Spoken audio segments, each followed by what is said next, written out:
Hi, and thank you for streaming Stop Stigma, Start Healing, a podcast brought to you by Equitas Health and our mental health recovery services. Hello, my name is Miles, and I'm your host of Stop Stigma, Start Healing, the raw and uncensored podcast where we talk openly and unapologetically about our lives as trans, lesbian, bi, gay, queer, and HIV-positive humans. Our goal is to stop the stigma that prevents us from getting the health care we deserve. Each episode, we feature real people in our community and in conversation and storytelling. The experiences shared here are valuable and important, and they are based on the lives of those in this space. And some of you who are listening, prepare to be educated, shocked, seen, triggered, and informed. No matter your response, keep the conversation going. Start healing. So today's episode, I've called it, I'm totally stealing from pop culture, Body-ody-ody, because I was listening to that song the other day when I was on the whatever that machine, torture machine is at the gym. And I was like, oh my God, it's a great song. And it's a great name for a podcast where we're going to talk about body images, body messages, and the LGBTQ community. So we know, and from a general pop standpoint, we are flooded with images in social media, on television, and the movies about the ideal body image. And as queer people, we are also not immune to that. We have some different messages, I think, that we get about that. And I think, and I'll be interested to hear from our guests, I think that we have some problematic beliefs in our community that we perpetuate some of those things. So I'm already seeing some head nods. And also I think some great opportunities where parts of our community are doing some really neat things around body positivity and really reshaping and reframing our relationship with our bodies. And they're our bodies. So let's celebrate that. So I would like you who are listening to first meet our guests. And I have two really great guests here today. I'll start here on my immediate right. Okay. Yeah. My name is Delana. I'm 48. I'm a mother of two adults. Oh. I identify as lesbian. Oh geez. What else do you identify as? I am polyamorous. I am kinky. Pretty much any alternative lifestyle type thing. I am that. And I am what's considered as an SSBBW, which is a supersized BBW. And it's pretty much a general term in the larger world for people like me. And I actually live in Ohio, been here all my life. And I think that's about it. And secret fun fact, I went to high school with Delana, so really excited to be in this space with you today because of course, as young queer people, these weren't things we talked about in the hallway. Oh, but no. Wouldn't it be amazing had we been it was out and crazy back in the 80s? It was so closeted then. It was really bad. It was really bad, but we survived. We're yes. here. Well, great. So I'd like to have our next guest introduce himself. My name is Michael. I'm super shy right now. I will tell you, totally I'm fine. 45 years old, identify as gay. I'm single and just putting that out there. And I live at home with my two cats right now, hopefully more. That's kind of what More to come, right? Yes. Yeah. And you and I met a few years ago, actually, Yes.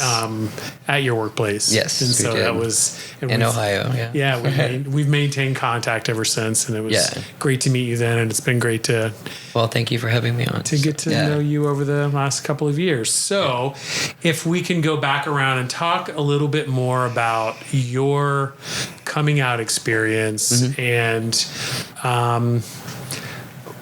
kind of your first ideas of kind of who you were in your body. I don't know really where I want to go with that, but we're going to talk more about body stuff in our community. So I want to hear kind of what that was like for you. Do you want to start? Yeah, I can start. Okay. So for me, growing up in a very small town and being very shy and overweight, and everybody around me was skinny, my brothers and everybody else, and I always knew that I was gay, of course. And my only outlet was the underwear section in the men's department with the pictures.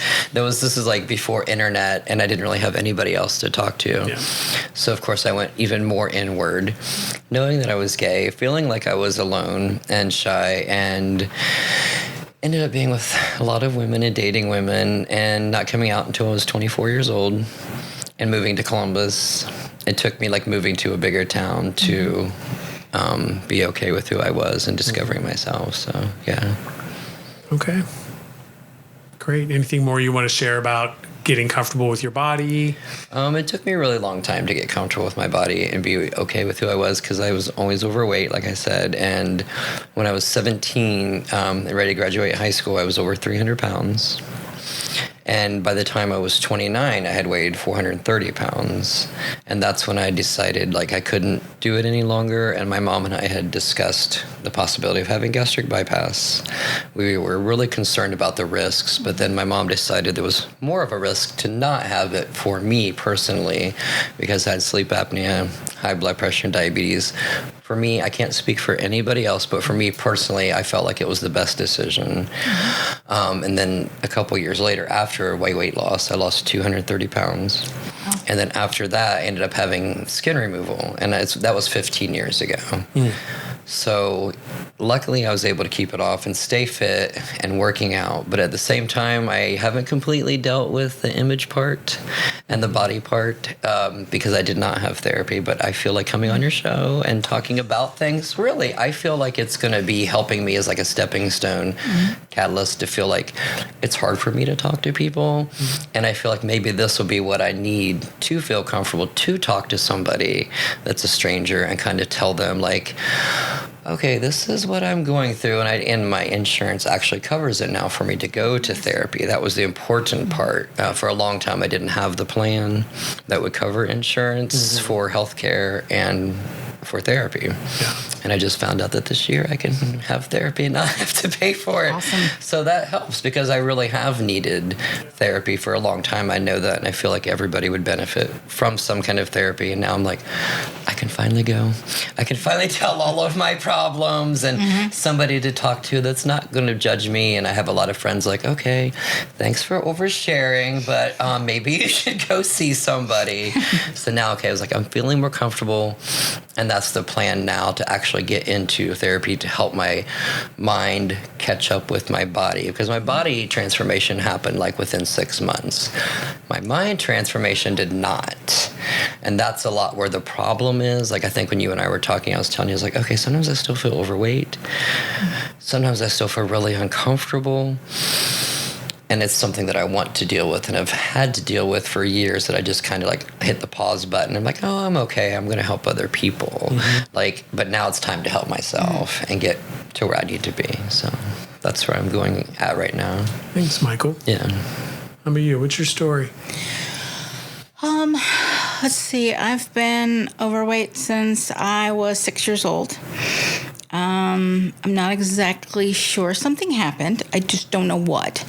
But then, I was gaining weight as more of a shield against interactions with people. By the time I was in high school, I did lose a considerable amount of weight. And then I met somebody, and then I got pregnant, and then gained 80 pounds, and then that relationship went into the toilet. I had my kids. I was a single mom forever.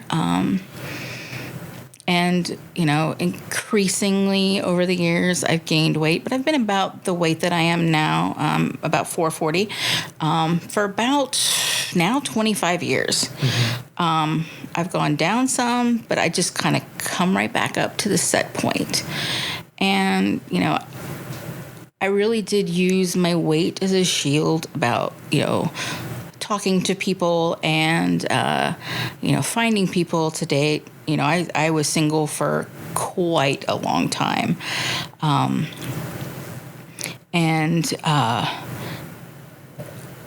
think it was about when I was 32 years old. I decided, at that time I was bi. I decided to, let's kind of explore, things with women, but it was very, very, very slow.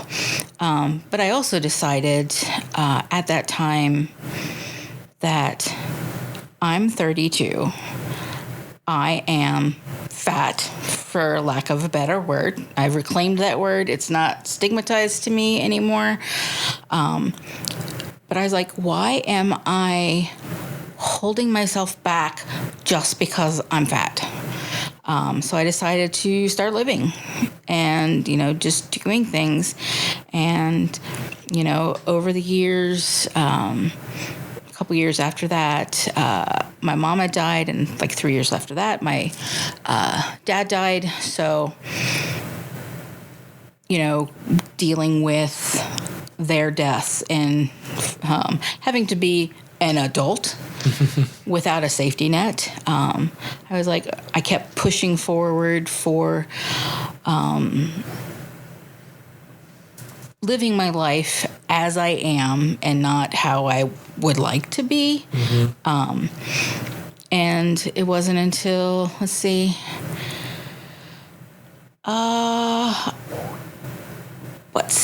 years ago, I think, I came out basically to Facebook and everybody on there. And I said, I was bisexual. I was in a DS relationship, dominant submissive relationship. I was polyamorous. I was, kinky. I just on, the National Coming Out Day, I just laid it out there. And I was surprised about the support I got from people I didn't think who would support that. And, that just emboldened me more to speak and, try to be a good model for other people who had low self-esteem, who are heavier, which that happens a lot. And, I decided I wasn't going to take the scraps of attention I would get from people. I reject that totally. If you can't give me all yourself, that's a misnomer. If you can't give me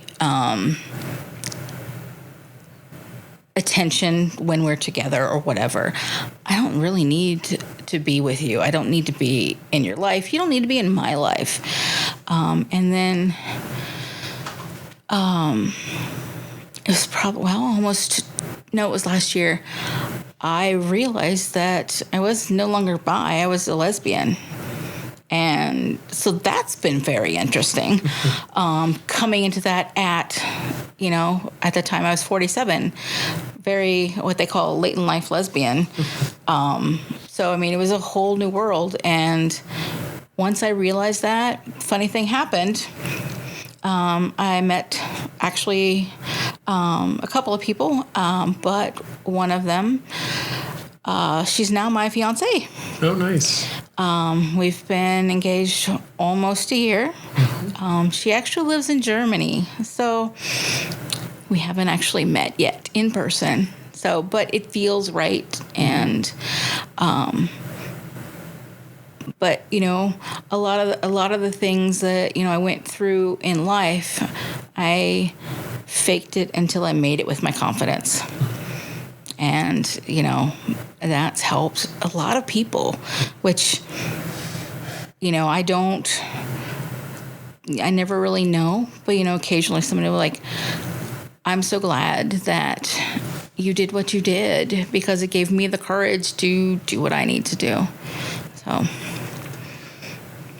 Michael, you mentioned underwear models were some of your early images. Yeah. And I wonder for both of you, what were those early images that you remember that we were given?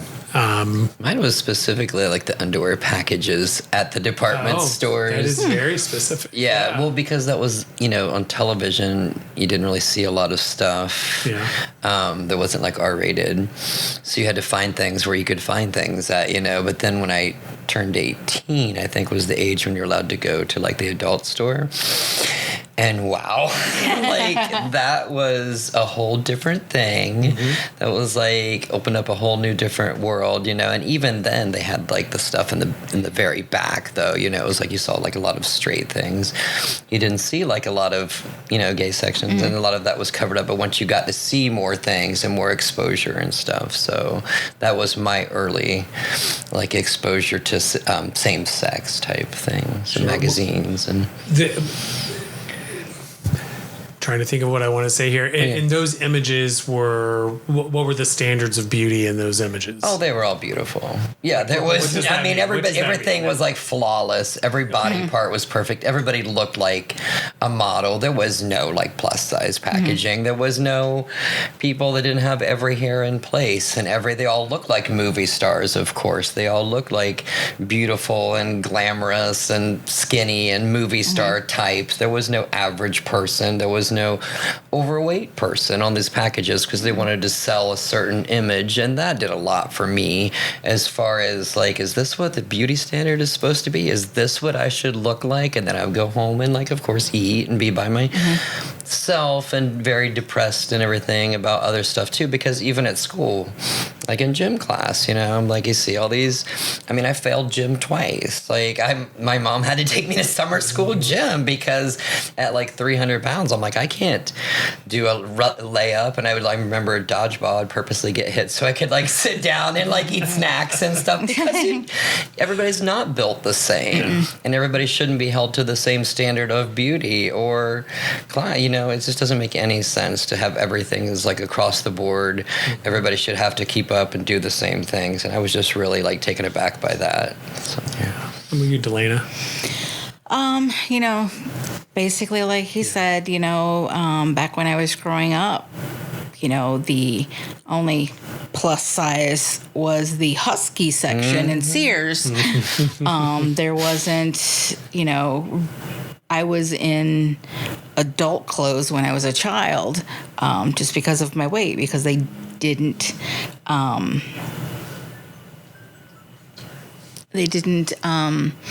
you know, cater to anybody because, you know, the perfect size, you know, at that time I believe was 4. Now it's still like 8. But you know,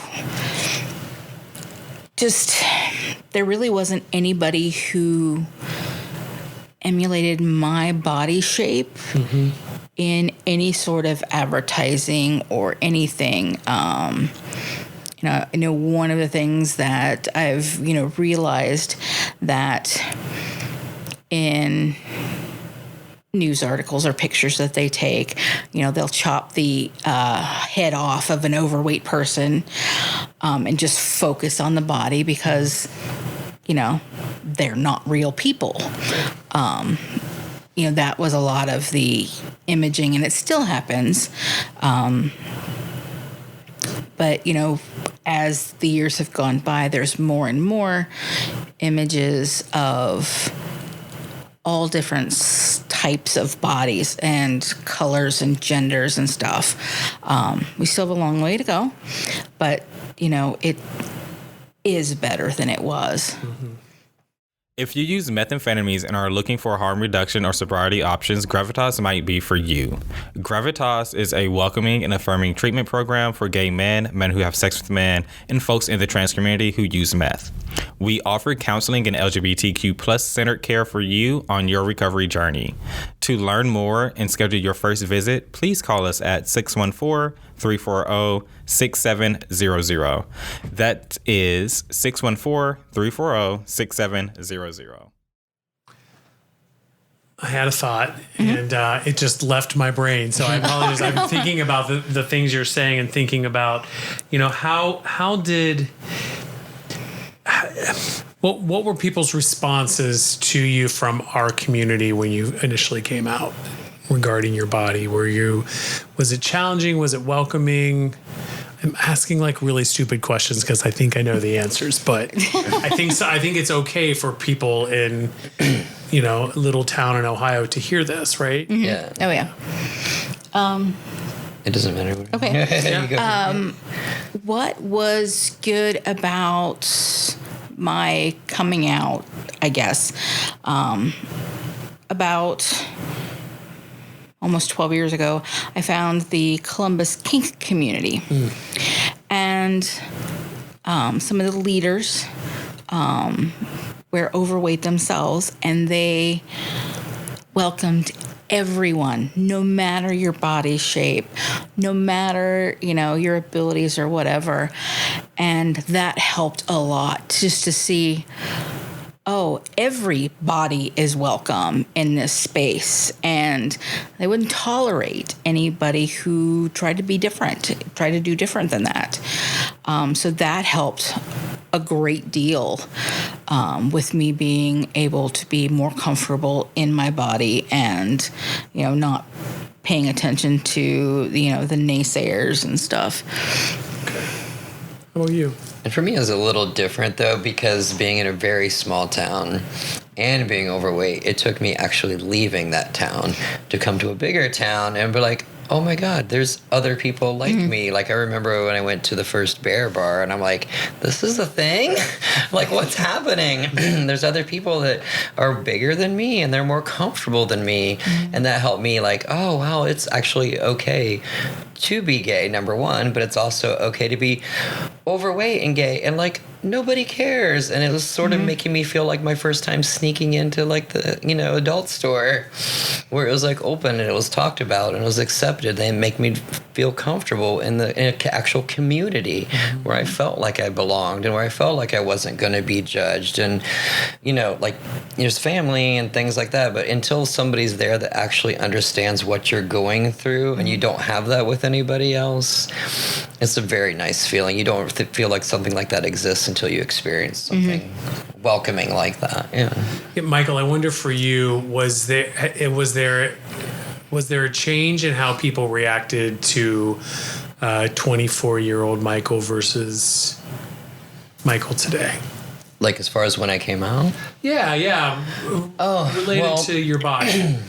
Well, things changed. Of course, my mother was always accepting, and she said that she knew before I did, and she loved me no matter what my weight was. Yeah. But I had a lot of people that didn't want to talk to me again, that didn't like me or feel like that I was going to hell and I was a terrible person. But like me, for example, like it really was. It felt like two things, like being overweight and being gay and not feeling, like I said, I did not feel comfortable. And I mean, I knew it was 11 or 12 when I was overweight and gay, but I felt like I really did have to hide who I was in that aspect. And the only place I felt comfortable were at these safe spaces around like-minded people. When I was not in those safe spaces, I would just get more shy and more quiet. And when I would go home to visit, I would pretend, this is like really early internet, so I wasn't on like a Facebook then or anything like that, so I would go back into pretending to be straight and quiet and only go around a few people that are accepting of me, and I hardly ever went home because of that. So But other gay men, did they respond to you differently when you lost weight versus before you lost weight? Well, the bear community wanted me to stay big because they were fetishizing me.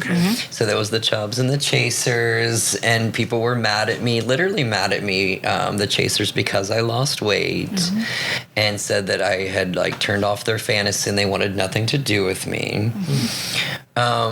But then people that actually ignored me before, when I was overweight, the same people were wanting me to be a part of their lives. Like, oh my God, now all of a sudden I'm interested. Oh my God, I like Caribou. Wow, you look so amazing now. Can I get your number? I said, you didn't want it then. Why should I give it to you now? So it's the complete opposite. Like people that really loved me hated me, and people that hated me loved me. And I was just like, I don't want anything to do with any of you, because if you didn't like me before I am, then I got nothing to do with you now. Love me for me, no matter what size I am, like what color I am, whatever my orientation is. Like, if it's not your body, then why are you worried about somebody else's body? Like, that's the part I never understood. And if you don't like somebody that's overweight, don't hang out with that person. If you don't like somebody that's a different color, don't hang out with that person. You know, nobody's making you do anything. Just keep your opinions to yourself, because nobody wants to hear them. Like, your negative opinions of somebody. So you mentioned the F word. Yeah, I was trying to. Yeah, no, you did. It was a good job weaving that in there. No, I meant around fetishizing. Yeah. So I had asked a question, and I think you've taken, once again, you have taken something that I initially would have thought was like, how has our community fetishized our bodies? And you have taken it from like an owning it, right? So talk to me about that. Yeah, I mean, because of my weight, I'm fetishized also. I also had people when I lost weight. Oh, you're losing your ass. It's like, man, it's like, okay, I'm still here. I'm not different. My body shape is a little bit different, but, that's it. But yeah, there's a lot of people who just want to be around you when you're fat or when you're skinny. They value the outside instead of the inside. And yeah, I mean, I've also run into, people who want me to gain weight. I'm like, okay, no. No, thank you. I can do that plenty on my own and not for your benefit. But yeah, there is a big community of people that just fetishize you for your body size, whether you're skinny or fat. Right. And it sucks. It really sucks. When people fetishize you, they don't see you as a person. They just see you as an object.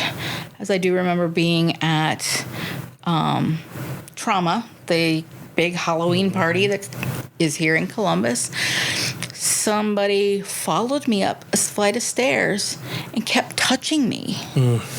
And I'm like, what is wrong with you? Oh, I like your size. Don't touch me. You didn't ask. Right. And I certainly don't want you to touch me. And you touch me again, I'm going to lay you out. And so then like all taken aback because, I've now become a person in their eyes. So yeah, I mean, there's still a lot of the fetishizing of the weight or the non-weight that happens in all communities. And, I was just talking to somebody the other day that someone being fat is the last safe thing to make fun of.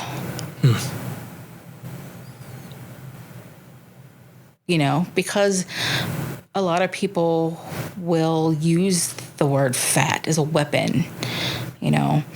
I've had people, oh, I want to get to know you. I want your number and stuff.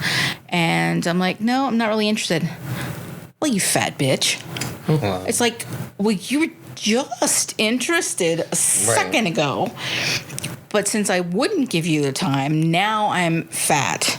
And, that word doesn't mean what you think it means. I mean, there is a lot of people that using that word still hurts them deeply. But I decided that, nope, this is a word. It's neutral, and you can't use it as a weapon against me. Good. Well, so let's turn the tables a little bit and let's talk about healthcare, which is kind of why we're here and doing this podcast. And you already mentioned a little bit about access to counseling and the challenges there. And but I just wonder how for both of you, and you both are in different places in your life, talk to me about how healthcare, whether it's therapists or physicians or dentists, how they have responded to you and your health needs over the years? For me, I think I've been quite lucky in being fat in healthcare. I have a lot of friends who have just been through the ringer trying to get somebody to listen to them. But for the most part, I've actually been very lucky. It's only been recently that, I've developed diabetes and high blood pressure. But the thing is about being fat is a lot of doctors, well, if you just lose weight, all the stuff would go away. Sometimes yes, sometimes no. Because everybody's different and every body is different. And what works for, one person may not work for another. But, as far as, like the therapy, I had to get the insurance to be able to do that. And, I was at a point in my life that I was like one step away from suicide. And I'm like, okay, there is something seriously wrong with my brain and I have to get this fixed. And, I've been with my therapist almost 5 years and it's been tremendous. My primary care physician, it took me in her office crying before she would give me anxiety meds or, and depression meds. Because I'm like, I can't do this anymore. As far as, the other healthcare things, like I said, I've been very lucky. I've had doctors that listen to me and not just, poo-poo everything away. I did have one instance with a orthopedic doctor, and he was just basically like, you lose weight, your knee will be fine. No, I had stuff wrong with my knee, and I went to another doctor, and they fixed it. So a lot of the times you just have to kind of shop around for doctors, especially when you're heavier, because there's a lot that just blame everything on your weight, even though that may not be the root cause, and most of the time it's not. And another thing that I've noticed, it's been very slow, like in waiting rooms and things. They have started getting larger furniture for larger people. Not all of them, but I will scan the waiting rooms to see if there's somewhere where I can sit. And that's just not me. That's a lot of people. And it's one of the things that a lot of they call them straight-sized people, thin people. They don't think about, because they can fit in normal chairs, but a lot of people can't. And a lot of people won't actually say anything that they are uncomfortable. And, why can't you get larger seating and things like that? So, it's slow. It's a slow progress. Yeah. It's unfortunate that, though, I think that you have to shop around. That's not a basic part of training of a medical provider. That they know how to welcome all people into their practice. That the work is on the patient to find the physician who will treat them as a person. Yes. How about you? Oh, I could never afford insurance in any of the jobs. Yeah. No, really, I could never afford the insurance in any of the jobs. So when I started at my current job, they're like, here's what the insurance premium, like I can't afford it. So I was actually able to get on Medicaid. And I'm like, that changed everything because I could go to the doctor. I could go to the dentist. I could get my epilepsy medications. I was able to get transportation because I don't drive and get everything taken care of. And I had the general care physician and everything was covered. And like I said, every year they keep adding more stuff. my doctor was so quick to prescribe me anxiety medication when I said I just wasn't feeling well or normal, and I was on it for like 5 months and I was out of my mind. It was awful. The dose was wrong. No, it really was really bad for me.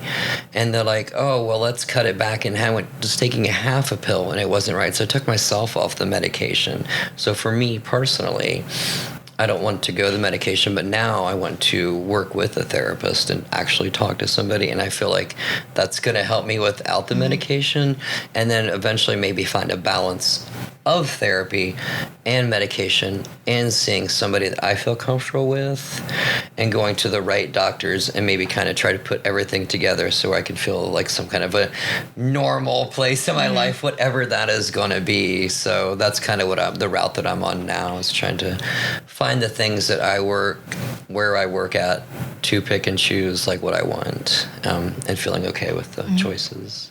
Sure. Yeah. Chemistry is a welcoming and affirming program for the LGBTQ plus community and anyone looking to stop or reduce their substance use. We offer one-on-one counseling for you on your recovery journey. Join us Mondays in person or online. To learn more and schedule your first visit, please give us a call at 614-340-6700. Once again, that number is 614-340-6700. Thank you. So I invited you two out here to the ends of the earth.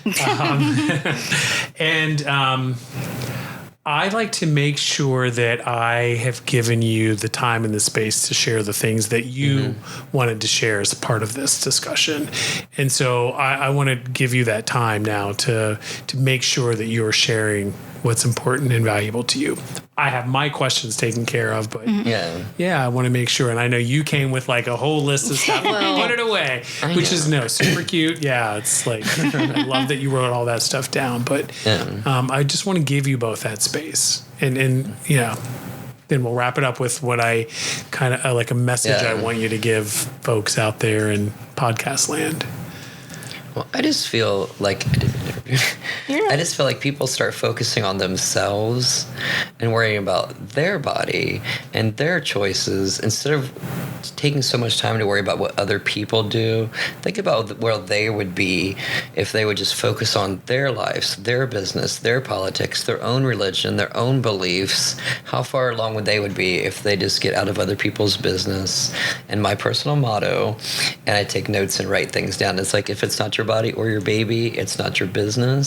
Like, why do you feel like you have the choice, or it's your ideas to make choices for somebody else's life? I just don't understand that.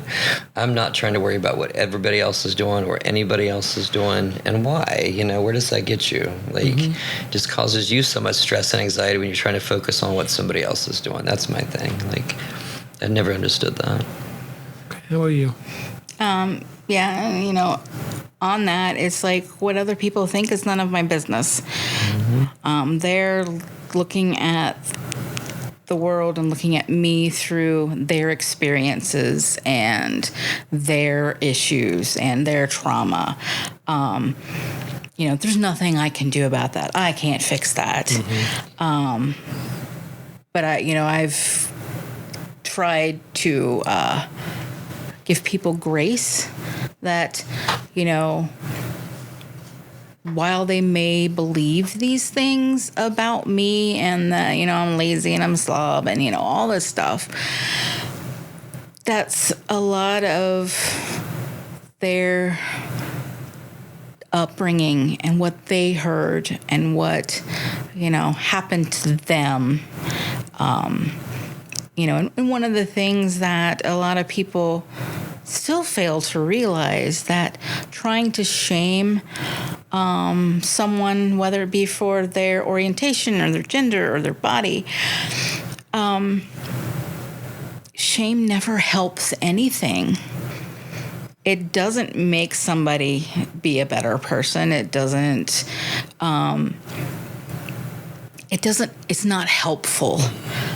But, also a lot of people, they tend to berate and belittle others just to make themselves feel better.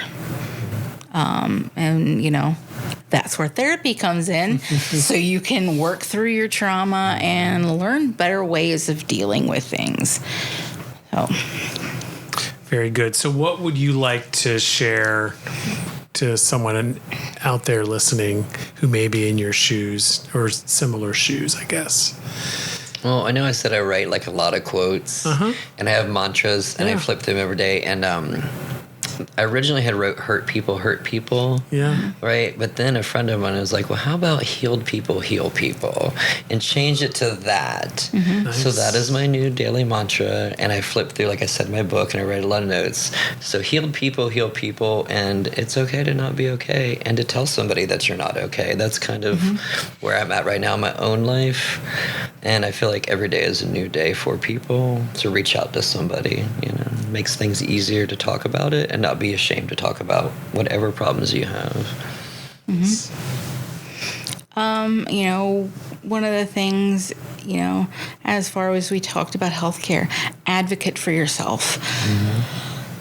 You know, if you think there's something wrong, there probably is something wrong. And if this doctor is not going to work with you, find another one. Keep trying until you get the answers that you need. You know, and it's really important to try to not get down on yourself for how you think your life should be, because, you know, a lot of the times it's not even close to what you think it should be. You know, I gave up a lot of that kind of thing, you know. Even 2 years ago, I lost 99% of my stuff in a fire. So I had to let go and find who I was without that stuff that I had for so long. And, you know, it's been very traumatic, but it's also been very freeing. So, you know, just keep working on yourself, and yes, get therapy.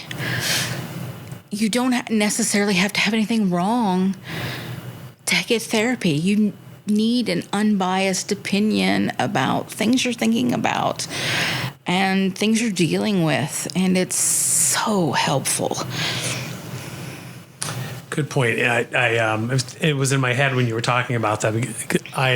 True confession, I'm a therapist, and people have conversations with people, and they're like, you know, I do that work on my own, and I'm like, yeah. So if you needed dental work, would you like just go to the kitchen and grab some things and start? No, you wouldn't do your own dental work. So it's often really good to hire a dentist or to get a therapist to help kind of figure out what's going on. It doesn't have to be a problem.